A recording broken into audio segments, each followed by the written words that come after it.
Oke, bismillahirrahmanirrahim. Assalamualaikum warahmatullahi wabarakatuh. Waalaikumsalam warahmatullahi wabarakatuh, Pak. Oke, selamat Waalaikumsalam sore. warahmatullahi wabarakatuh. Ya, selamat sore anak-anak. Gimana kabarnya? Alhamdulillah baik. Maaf ya, saya telat. Kita nggak lama kok. Karena udah mau berakhir juga, jadi mungkin 10-15 menit aja ya pertemuan kali ini. Ini bisa diganti pertemuan yang lainnya. Oke. Jadi, hari ini itu kita akan membahas tentang bonus demografi dan dampaknya terhadap pembangunan. Nah, sebelumnya ada yang udah tahu belum demografi itu apa? Ada yang tahu?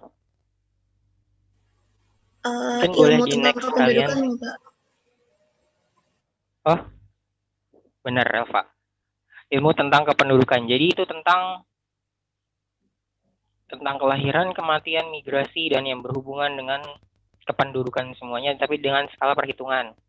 Nah, jadi itu ada penjelasan. Apa itu demografi? Jadi di sini ada 3 pendapat. Yang pertama dari multilingual demograph. Sebentar ya, ada kendala sedikit. Multilingual Demographic Dictionary atau USSP tahun 1982. Yang kedua oleh Philip M. Hauser dan Dudley Duncan 1959. Nah, selanjutnya ada oleh Bocuse 1969. Nah, jadi menurut USSP 1982, demografi adalah ilmu yang mempelajari penduduk suatu wilayah, terutama mengenai jumlah, struktur, komposisi penduduk, dan perkembangannya. Jadi selain untuk mengenai jumlah penduduknya, jadi itu mereka juga menurut USSP ini, dia itu bahas strukturnya juga, jadi struktur pendudukan itu apa aja, dari pemerintahannya, komposisi penduduknya, jadi dari suku mana, ada berapa banyak, berapa persen, kayak gitu. Terus perkembangannya, jadi ini tuh berkembang apa enggak, maju apa enggak, jadi ada yang perkembangannya lamban, ada yang cepat gitu.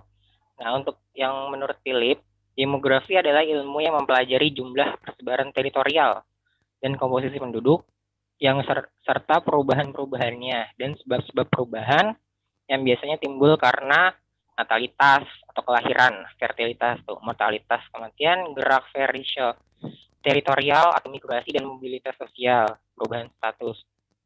Sama kayak yang oleh USSB 1982. Bedanya ini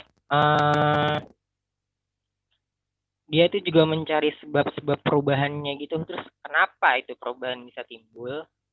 Nah, situ perbedaannya. Nah, untuk BOQ, demografi adalah ilmu statistik dan matematika yang mempelajari ukuran, komposisi, dan persebaran penduduk serta perubahan pada suatu kurun waktu melalui proses fertilitas, mortalitas, pernikahan, migrasi, serta perubahan penduduk. Nah, untuk yang BOQ, perbedaannya ada di perhitungannya, yaitu ilmu statistik dan matematikanya.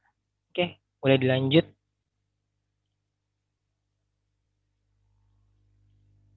Nah, kalau tadi kita udah bahas demografi, selain demografi itu ada yang sedang booming kemarin dibicarakan, yaitu Indonesia mau bonus demografi tahun 2030.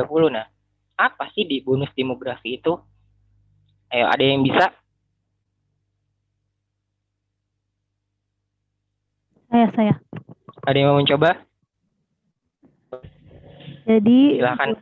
Demografi itu merupakan di mana usia penduduk yang usia 15 sampai 64 tahun itu lebih banyak usia produktifnya. Jadi usia produktif lebih banyak daripada usia tuanya, di mana nanti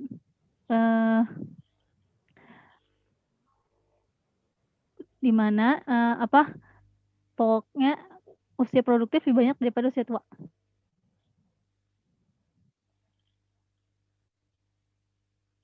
Ya, terima kasih. Saudara Ika ya? Enggak, itu sudah benar. Saudara Ika sudah benar. Jadi, bonus demografi itu adalah keuntungan yang dinikmati suatu negara yang ada di dunia ini sebagai akibat dari, benar, besarnya proporsi penduduk produktif usia 15 sampai 64 tahun. Nah, terus dalam evaluasi kependudukan yang dialami oleh negara tersebut. Jadi ini juga ada suatu unsur atau ciri lagi, yaitu angka ketergantungannya penduduk tua.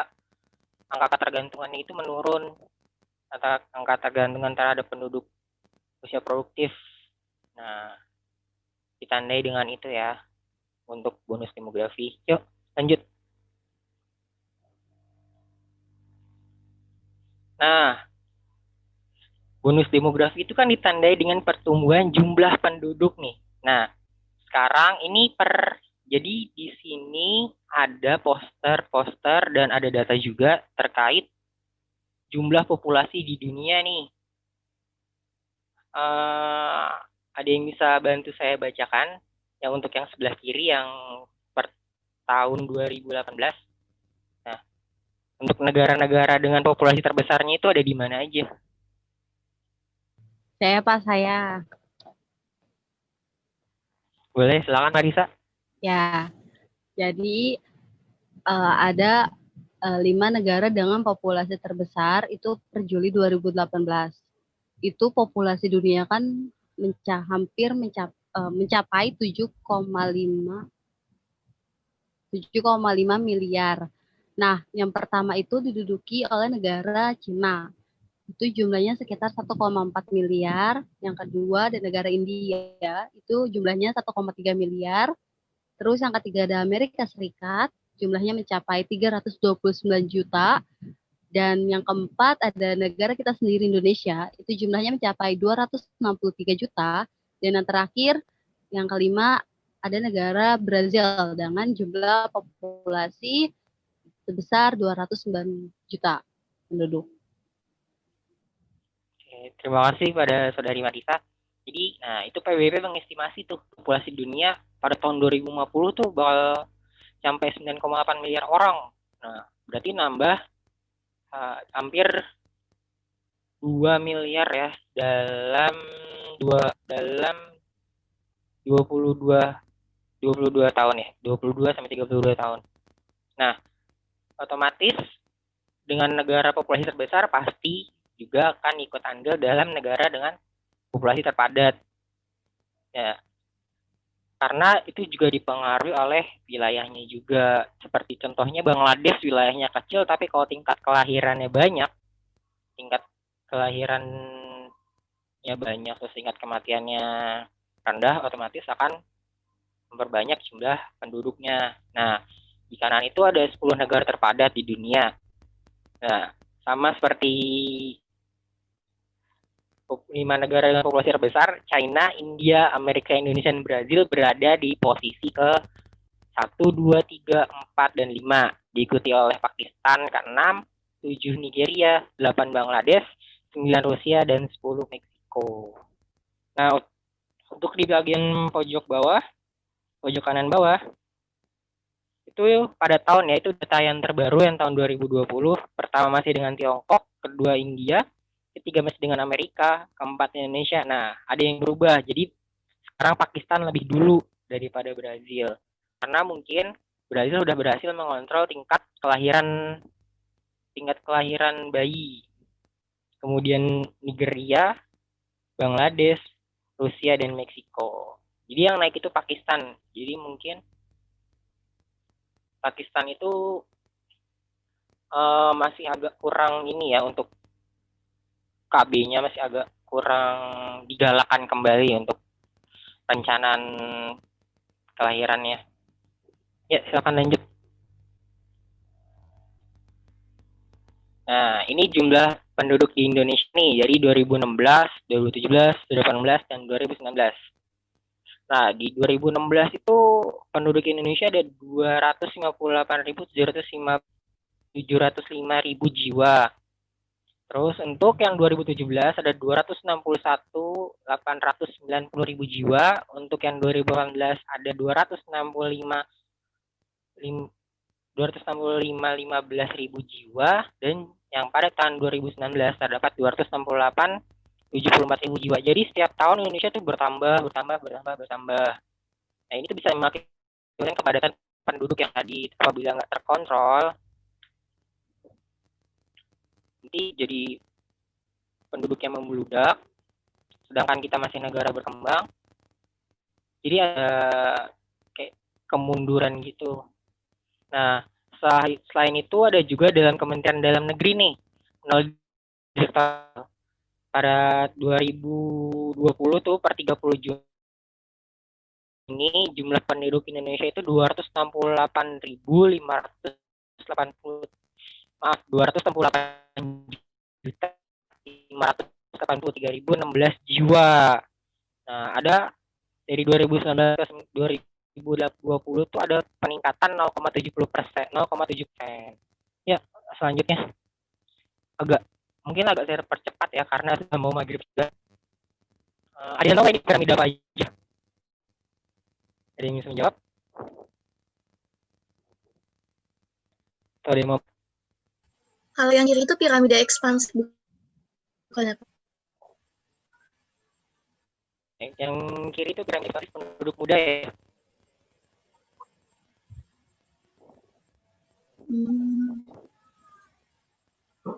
Ya, terus yang tengah itu piramida penduduk dewasa atau stasioner, dan yang kanan piramida penduduk konstruktif. Nah, apabila nanti saat bonus demografi kita itu akan berada di piramida yang penduduk dewasa ya, stasioner, karena jumlah usia produktifnya lebih besar daripada usia non produktifnya. Ya, lanjut. Nah, ini bonus demografi nih, menyongsong Indonesia Emas 2045 dari BKKBN. Ini jadi poster saya ambil.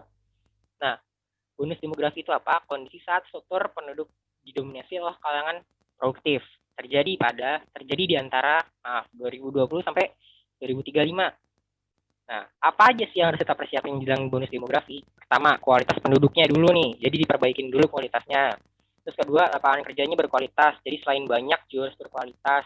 Jadi ada pelatihan, mungkin latihan-latihan terlebih dahulu untuk meningkatkan kualitas pencari tenaga kerjanya. Ketiga, ada tabungan keluarga. Jadi keluarga harus berencana untuk memenuhi tabungan. Keempat, program keluarga berencananya itu digalak-galakan kembali. Yang kelima, perempuan masuk pasar kerja. Jadi perempuan udah bisa mulai bekerja di kantor, jadi guru, bagi swasta seperti itu. Terjadinya hanya sekali, didahului oleh transisi demografi, turunnya angka kelahiran, angka kematian, proporsi penduduk usia angkatan kerja mulai meningkat. Sudah, lanjut selanjutnya. Nah, ini dampak negatif dan positifnya ya.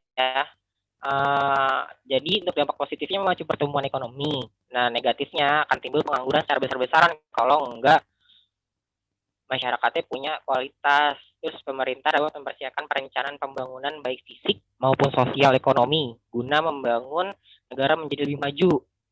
Nah, di sini jika penduduk yang besar tidak diikuti dengan kualitas, kualitas dan lingkungan yang baik, maka akan mengakibatkan degradasi kerusakan lingkungan. Untuk yang negatifnya, dan yang terakhir untuk negatif pada tenaga kerja akan didominasi oleh tenaga asing apabila penduduk tidak mempunyai skill yang baik. Terus untuk yang positifnya, merubah pola pikir generasi muda penerus bangsa menjadi lebih kreatif. Ya, lanjut. Nah, ini kan Nah, ini kan ada peta buta ya. Mungkin salah satu dari kalian bisa kasih contoh negara yang terpadat tadi itu di mana? Satu aja. Misalnya China atau India, atau mungkin Indonesia, negara kita, atau mungkin Brazil, Pakistan. Ada yang mau mencoba? Indonesia, Pak. Kayaknya negara Indonesia di itu ya, yang warna. Kayaknya negara yang memiliki populasi penduduk terpadat itu yang warnanya biru muda ya, Pak? Iya, yang warna hijau muda-muda seperti itu ya, itu ada Indonesia, ada Tiongkok, ada Pakistan juga. Ya. Yuk lanjut.